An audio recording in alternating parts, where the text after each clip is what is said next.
शीत ऋतु की संध्या में इन जलती हुई लकड़ियों पर हाथ तापना किसे नहीं भाता। कितने पहर बीत जाते हैं इन लकड़ियों को चिटकाते घुमाते, पता ही नहीं चलता। ये लकड़ियां पहले जलती हैं, फिर हमें ताप देती हैं, फिर राख बन जाती हैं। बताइए, ये अग्नि उत्पन्न कहां से होती है? उत्तर सरल है, इन लकड़ियों में से। फिर बताइए, ये राख कहां से उत्पन्न होती है? उत्तर वही है, इन्हीं लकड़ियों में से। अब अग्नि और राख दोनों लकड़ियों से उत्पन्न होती है। अब सोचिए, अग्नि जो इन लकड़ियों को जलाती है, और राख वो जो इस अग्नि को बुझा देती है। कुछ समझे?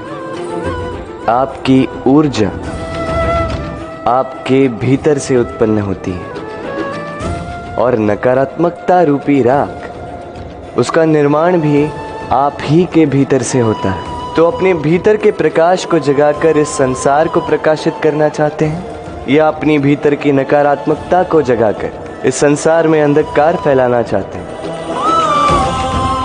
निर्णय आपका है। राधे राधे। बताइए, श्रेष्ठ कौन? रेशम के धागे बनाने वाला, या उन धागों को बुनकर वस्त्र बनाने वाला? निश्चित रूप से वस्त्र बनाने वाला। अब बताइए, श्रेष्ठ क्या है? माटी को पूरे तट पर बिखेर कर रख देने वाली बाढ़, या उस माटी को समेट कर उसी से एक मूर्ति बनाने वाला मूर्तिकार? निश्चित रूप से मूर्तिकार। अब बताइए, श्रेष्ठ कौन है?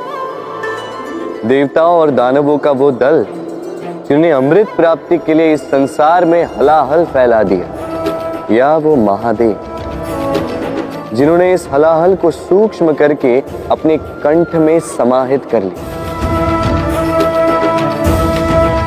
निश्चित रूप से महादेव श्रेष्ठ। इसी प्रकार संसार में छोटी छोटी बातों को बड़ा करने वाले श्रेष्ठ नहीं होते, क्योंकि छोटी छोटी नोकझोंकों को द्वंद्व में परिवर्तित करना बड़ा ही सरल है। किंतु श्रेष्ठ सदैव वो होता है जो बड़े से बड़े युद्ध को समझौता बनाकर समाप्त कर दे। राधे राधे। जीवन को रथ कहा जाता है, किंतु क्यों? अब आप कहेंगे कि इसलिए क्योंकि जीवन भी रथ की ही भांति चलता रहता है। किंतु कभी आपने इस रथ को समझने का प्रयास किया? रथ में आगे अश्व होते हैं और पीछे पहिए। ये अश्व आपके कर्म, और ये पहिए कर्मफल। ये अश्व जहां जाते हैं, ये पहिए उसी के पीछे पीछे आते हैं। यदि आपके अश्व यानी आपके कर्म शुभ सरल मार्ग पर चलें, तो आपकी यात्रा आनंदमयी होगी। यदि दुष्कर्म के बुरे पथ पर चलें, तो आपकी यात्रा गड्ढों और झटकों से युक्त होगी। अब चयन आपका है। आप क्या चाहते हैं? आपकी यात्रा आनंदमयी हो या पीड़ादायी? अपने कर्मों के अश्वों को नियंत्रण में रखें। फल का पहिया सदैव आपको मधुर रास ही देगा। राधे राधे। हम सब के जीवन में कभी न कभी पत्थरों का योग होता ही है। ये संसार हम पर कभी न कभी पत्थर बरसाता ही है। कभी हमें बुरा समझकर, कभी हमें असफल मानकर, कभी हमें बुद्धिहीन मानकर। कारण बहुत सारे हैं, किंतु इन पत्थरों से हमें चोट खानी है या नहीं, ये हमारे हाथ में है। या तो आप इन पत्थरों से चोट खाकर आंसुओं में डूबे रह सकते हैं, या यदि आप चाहें तो इन पत्थरों से सेतु बनाकर समस्या का सागर पार कर सकते हैं। निर्णय आपका। ये पत्थर प्रतीक है हमारी निंदा का, हमारी आलोचना का। जो इस आलोचना को नकारात्मक ले गया वो केवल कष्ट ही पाएगा, और जिसने इस आलोचना को विकास का आधार बना लिया वो सफलता के शिखर चढ़ेगा। इसलिए स्मरण रखिएगा, आलोचना आपका शत्रु नहीं, आपका सबसे बड़ा मित्र है। राधे राधे। संसार में सबसे कठिन कार्य क्या है? कोई कहेगा पर्वत पर चढ़ना, कोई कहेगा तैरना, कोई कहेगा उड़ना। किंतु क्या ये वास्तव में कठिन है? असल में देखा जाए तो बस ये थोड़े भिन्न है। जो कर्म हमारे लिए करना थोड़े भिन्न हो, हम उसे कठिन समझ लेते। जैसे तैरने की कला भिन्न है, पर्वत चढ़ने की कला भिन्न है, उड़ने की कला भिन्न है। जैसे कि कुछ लोग गणित और विज्ञान को कठिन समझ लेते हैं, किंतु वास्तव में ये बस साहित्य से थोड़े भिन्न है, कठिन नहीं।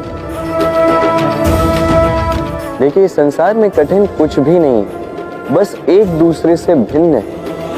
जैसे कुछ लोग हो, संबंध, किसी की सोच या विचारधारा हो, कभी कभी हमें समझ में नहीं आती, क्योंकि हमारी सोच और विचारधारा से वो भिन्न है।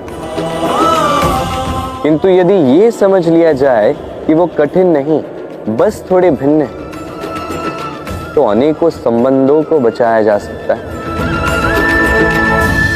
राधे राधे। मीठा पानी सबको भाता है, परंतु खारा पानी किसी को नहीं भाता। अब सोचने वाली बात यह है कि मोती समुद्र की गहराइयों में ही बनता है, खारे पानी के मध्य में रहकर, हर क्षण भक्षकों से टकराकर, अपने अस्तित्व को दांव पर लगाकर ही सीप मोती प्रदान कर पाती। कभी सोचा है क्यों? क्योंकि बिना संकटों का सामना किए, बिना विषम परिस्थितियों में उलझे आपको सुख प्राप्त नहीं होगा। इसलिए निडर होकर संकटों का सामना कीजिए और मेरे साथ प्रेम से कहिए, राधे राधे। हम सब समय की महत्ता को पहचानते हैं। समय ही हमें बनाता है, समय ही हमें नष्ट कर देता है। कभी समय ठीक चलता है तो कभी बहुत ही खराब समय आता है। विचित्र बात यह है कि हम फिर भी समय को ही नष्ट करते हैं। स्मरण रखिएगा, समय केवल जाता है, कभी आता नहीं। इसलिए समय की प्रतीक्षा में समय व्यर्थ ना करें। जो भी करना है आज अभी इसी क्षण प्रारंभ करें। फिर चाहे वो किसी को सुख देना हो या स्वयं को बदलने का प्रयास करना हो, कुछ भी हो, विलंब ना करें, क्योंकि समय उसी का साथ देता है जो समय का सम्मान करता है। राधे राधे।